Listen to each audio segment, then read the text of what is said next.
Praise the Lord. आप सबको जय मसीह की। खुदावन यसु के पाक जिंदा और जलाली नाम में आप सबको सलाम। Greetings to you in Jesus name. मैं सबसे पहले आप में से हर एक को एडवांस में हैप्पी न्यू ईयर बोलना चाहता हूँ और मैं बिलीव करता हूँ कि जो ये आने वाला साल है ये आपके लिए बहुत ही मुबारक, बहुत ही ब्लेस्ड होगा।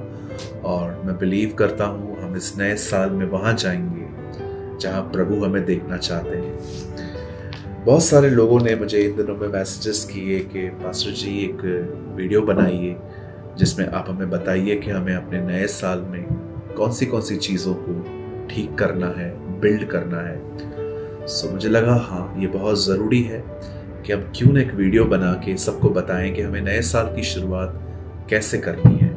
इससे पहले कि मैं आज के वचन को आपके साथ बांटूं, इस समय आपके स्क्रीन पर एक वर्ड है।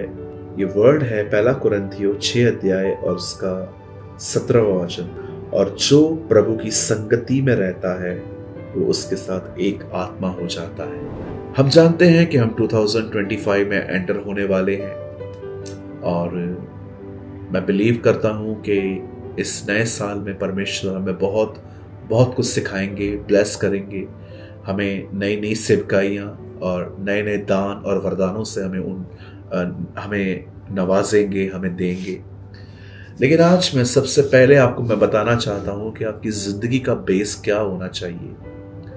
मैं 17-18 साल से प्रभु में हूँ और मैं आपको बताना चाहता हूँ जो मैं आपको बता रहा हूँ वो मैं हर दिन करता आया और ये मेरे लिए बहुत ब्लेसिंग का रीज़न बना है। आज मैं जब मीटिंग्स के लिए बाहर जाता हूँ या मैं अपने कलीसियाओं को ही देखता हूँ तो मैं देखता हूँ आजकल बहुत सारे जो लोग हैं वो सेवकाई के लिए बहुत एक्साइटेड रहते हैं और हमें होना भी चाहिए। बाइबल कहती है कि हाँ जो कोई भी प्रभु की सेवा करना चाहता है ये उसके लिए एक उत्तम ख्याल है।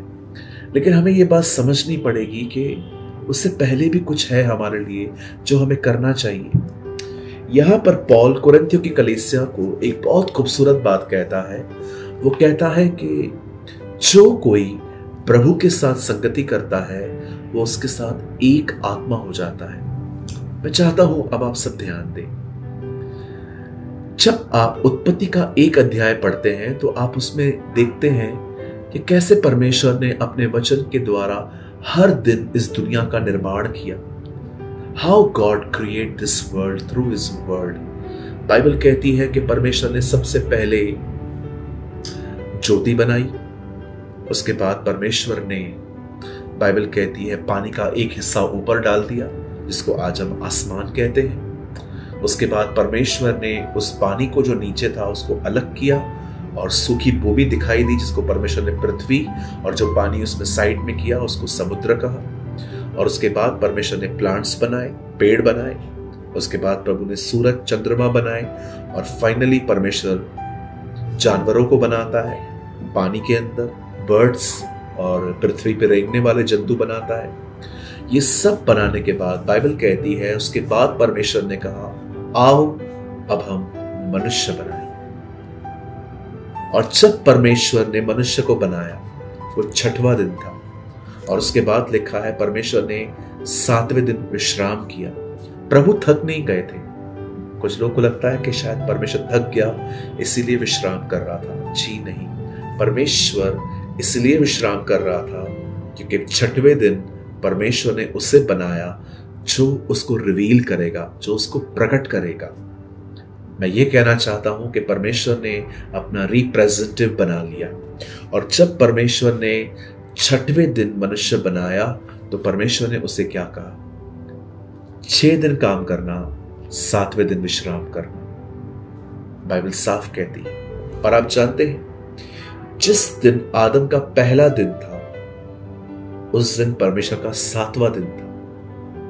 और जब आदम की शुरुआत हुई तो काम से नहीं हुई, परमेश्वर के साथ से हुई। सबसे पहले आप में से हर एक को नए साल में सबसे पहले यही चीज बिल्ड करनी है, जितना हो सके आप में से हर एक को परमेश्वर के साथ समय बिताना है। क्योंकि परमेश्वर ने सबसे पहले इंसान को काम के लिए नहीं बनाया था, उसे बनाया था कि वो उसके साथ रहे, क्योंकि आदम का पहला दिन परमेश्वर का 7वां दिन है। और क्या आपने देखा, जब प्रभु यीशु मसीह मार्था और मरियम के घर आते हैं, मार्था काम कर रही थी, मरियम बैठी हुई थी। मार्था काम कर करके थक गई, और जब वो आई तो उसने क्या कहा प्रभु को, प्रभु आपको चिंता नहीं है, मेरी बहन ने मुझे काम करने के लिए अकेला छोड़ दिया है। मुझे लगा प्रभु मैरी को डांटेगा और कहेगा कि तू ये क्या कर रही है, वो अकेले काम कर रही है। पर आप जानते हैं यीशु मसीह ने मरियम को उल्टा अप्रिशिएट किया और मार्था को बहुत ही हम्बली रिब्यूक किया और कहा, मार्था, हे मार्था, तो बहुत सारी बातों के लिए चिंता करती और घबराती है, परंतु एक बात जो मरियम ने चुनी है वो उससे छीनी नहीं जाएगी।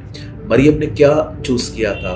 मरियम ने चूज किया था कि वो यीशु के लिए कुछ नहीं करेगी, वो यीशु के पैरों पर बैठेगी और उसको सुनेगी। और आप जानते हैं बाइबल के अंदर प्रभु ने इसे उत्तम बात कहा। आज बहुत सारे लोग हैं जो प्रभु को समय देते हैं, और मैं आपको इंकरेज करना चाहता हूं 2025 में आपको अधिक देना चाहिए। लेकिन उन लोगों का क्या जो सारा दिन मोबाइल लेके बैठे हैं, सारा दिन सेल्फियां निकाल रहे हैं, सारा दिन घूम रहे हैं, फिर रहे हैं, दोस्तों के साथ मिल रहे हैं, उनके पार्टियां, उनके इवेंट्स खत्म ही नहीं हो रहे।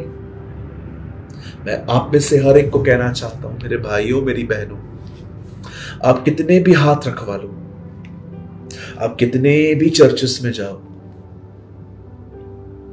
आपको ज्ञान मिलेगा, आपको कुछ इंपार्टेशन भी मिल जाएगी किसी के हाथ रखने से। पर मैं आपको सच कहता हूं,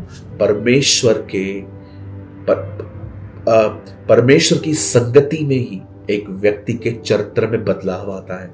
आप कितनी भी कोशिश कर लो, आप कहां भी चले जाओ, अंत में आपको यही आना पड़ेगा।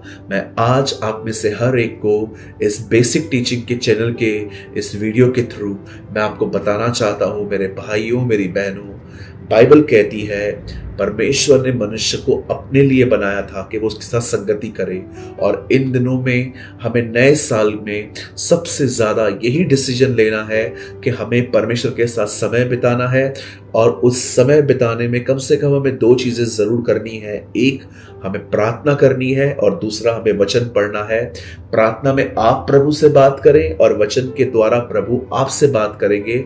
और जब ये सहभागिता रोज होगी, आप बदलते जाएंगे, आपके चरित्र में चेंज आता जाएगा।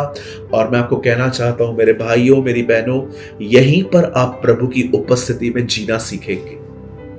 आप जानते हैं जब कैथरीन कुलमैन अपनी सभाओं में आती थी तो वो अकेली नहीं आती थी, वो परमेश्वर के साथ समय बिताती थी, और उस महिमा को जो उसे प्रार्थनाओं में मिलती थी वो उसका अंश लेके सभाओं में जाती थी, और लोग उसके प्रचार और उसकी आराधना के द्वारा आशीषित होते थे। मैं आप में से हर एक को आज उत्साहित करना चाहता हूं। क्या आपने देखा हमारे प्रभु ने क्या कहा? तो केवल अपने परमेश्वर की आराधना कर और उसकी सेवा कर। सेवा बाद में आई, पहले संगति आई, पहले आराधना आई। अगर इस 2025 में अगर आप खुदा के लिए कुछ करना चाहते हो तो सबसे इंपॉर्टेंट यही है, उसे बहुत समय दो, उसे बहुत टाइम दो, उसके वचन में चले घुस जाओ, उसके वचन में गहराई में जाओ, और जितना हो सके उससे बात करो। मैं आपको कहना चाहता हूं, आप आने वाले दिनों में उस सुकून का अनुभव करेंगे जो आपने आज तक कभी नहीं किया था।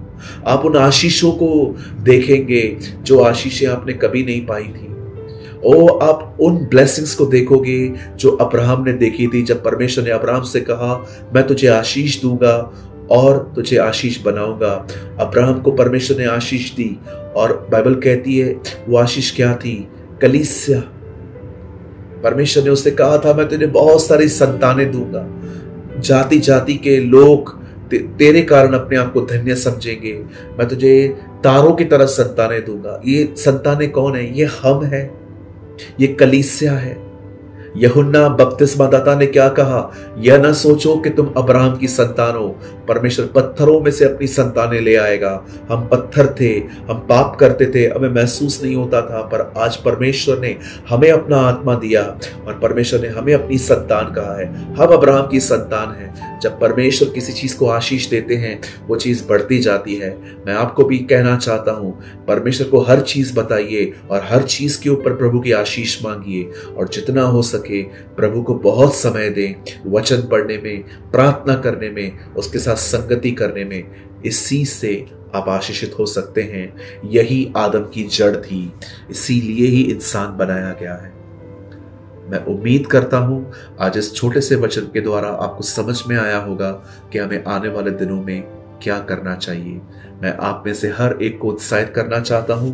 हमेशा की तरह मैंने एक आर्टिकल लिखा है जिसका नाम है 2025 की शुरुआत। आप चाहें तो इस समय आपकी स्क्रीन पर एक नंबर है, आप सिर्फ हमें इतना लिख के भेज सकते हैं, आपका नाम और आप कहां से हैं, ताकि हम आपके नंबर को सेव कर सकें। और आपको लिखना है 2025 की शुरुआत और हम आपको आर्टिकल भेज देंगे। अगर आपने आज के वचन से कुछ लर्न किया, आशीष पाई, या प्रभु ने आपको स्पर्श किया वचन के द्वारा, तो इस समय आपकी स्क्रीन पर 2 नंबर हैं। याद रखिए, पहले वाला नंबर और ये नंबर दोनों अलग हैं। मिक्स मत करिएगा, क्योंकि हमारा सिस्टम बना हुआ है कि जिस नंबर पे हम आपको कहें कृपया उसी पे किया करें, ताकि चीज़ें आप तक पहुंच सकें। अगर आप चाहें तो इन दोनों नंबर्स पे हमें कमेंट करके आज बता सकते हैं आपने क्या लर्न किया। खुदा आप सबके साथ है। आप सबको जय मसीह की।